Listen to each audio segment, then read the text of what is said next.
கிறிஸ்துவுக்குள் பிரியமான சகோதர சகோதரிகளே, இயேசு கிறிஸ்துவின் இனிதான நாமத்தில் உங்கள் அனைவருக்கும் என் அன்பின் வாழ்த்துக்கள். இன்றைய தினம் உங்களுக்காக கொடுக்கப்பட்ட வேத வசனம் ஆமோஸ் 5ஆம் அதிகாரம் 14ஆம் வசனம். நீங்கள் பிழைக்கும்படிக்கு தீமையை அல்ல நன்மையை தேடுங்கள், அப்பொழுது நீங்கள் சொல்லுகிறபடியே சேனைகளின் தேவனாகிய கர்த்தர் உங்களோடே இருப்பார். ஒருவர் இப்படியாக கூறினார், நன்மைக்கு ஏதுங்க காலம், நன்மைக்கு இப்பொழுதெல்லாம் காலம் கிடையாது. அவரின் குடும்பத்தாருக்கு அவர் அநேக நன்மைகளை செய்தார். ஆனால் அவர்களோ அவருக்கு நன்மைக்கு பதிலாக தீமை செய்தார்கள். இன்றும் நம் சமுதாயத்தில் நல்லதுக்கு காலமில்லை என்ற சிந்தை உள்ளது. நன்மை செய்தால் நமக்கு பாடுதான் வரும் என்ற சிந்தை இருக்கிறது. ஆமோஸ் 5ஆம் அதிகாரத்தில் ஆண்டவர் சொல்கிறார், நான் உங்களோடு இருக்க விரும்புகிறேன். நான் உங்களோடு இருக்க நீங்கள் நன்மையை தேடுங்கள், நன்மையை விரும்புங்கள், நன்மையை செய்யுங்கள். தீமை நிறைந்த உலகத்தில் நன்மை செய்ய அநேகர் முன்வராத இந்த காலத்தில் நாம் நன்மை செய்ய விரும்புவோம். நன்மை செய்யும்படி வாய்ப்பை தேடுவோம்.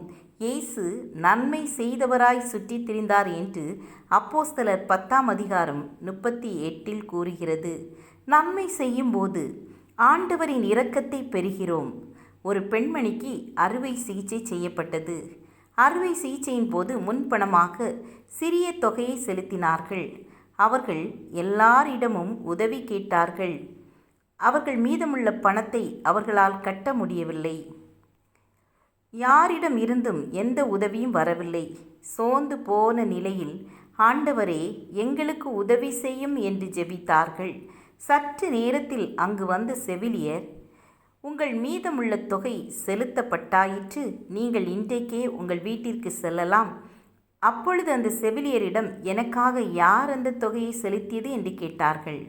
அப்பொழுது அந்த பில்லை காட்டிய போது அந்த பில்லில் ஒரு டம்ளர் பால் என்று எழுதப்பட்டிருந்தது. உடனே அந்த பெண்மணி மருத்துவரை சென்று சந்தித்த பொழுது அந்த மருத்துவர் கூறினார், அம்மா, என்னை தெரிகிறதா என்று கேட்டார். எனக்கு தெரியவில்லை, நீங்கள் யார் என்று கேட்டார்கள்.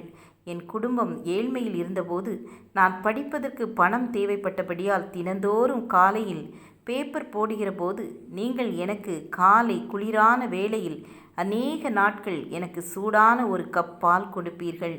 அந்த பால் எனக்கு புத்துணர்ச்சியை கொடுத்தது. அன்றைக்கு எனக்கு நீங்கள் இரக்கம் பாராட்டினீர்கள். இன்றைக்கு ஆண்டவர் உங்களுக்கு நன்மை செய்யும்படியாக எனக்கு ஒரு வாய்ப்பை தந்திருக்கிறார். எனவே நாம் தொடர்ந்து நன்மை செய்வோம், ஆசீர்வாதத்தை பெற்றுக்கொள்வோம், ஜெபம் செய்வோம். அன்புள்ள ஆண்டவரே, நீங்கள் எங்களோடு கூட இருந்து தொடர்ந்து நன்மை செய்ய உதவி செய்யுங்க. இயேசுவின் நாமத்தில் பிதாவே, ஆமேன், ஆமேன். God bless you.